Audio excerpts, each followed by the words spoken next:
Djolof baa ngi noonu gonek Refane gaa ngi noonu Ama numéro 2 lay wuyoo mbëru ceer baa ngi noonu ndeysaan taalibe Bamba bi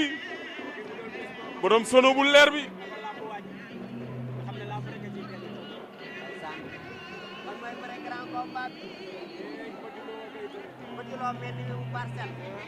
Ama ngi noonu moo ñu won ginnaaw ndeysaan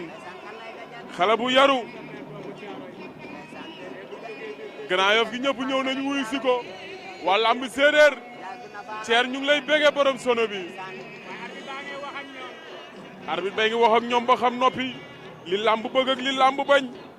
su fa jugee day siffler combat bi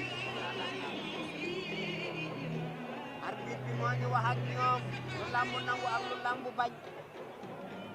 troisième combat de l'année arbitre nee na leen pare ngeen ñu ne waaw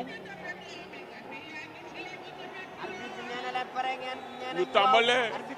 arbitre siffler na combat ba Zal ràcc na tànk ya Ama moo ngembul xonq li mbëru Zal bi wala mbëru ceer bi hee Ama ak Zal ngay direeku moo féete ndeyjoor jàkkaarloog Ama moo féete càmmoñ moo ngembul xonq li Zal ngay dem Zal ngay dem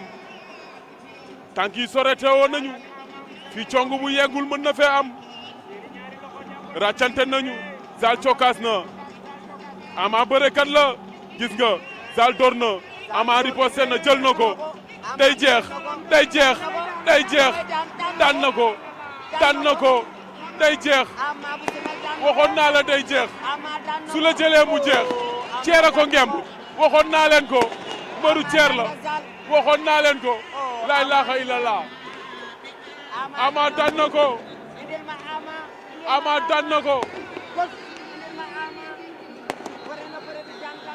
ko bëre na bëre bi daan waxoon naa la day jeex su la jëlee mu jeex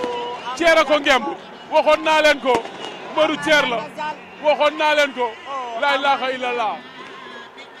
Ama daan na ko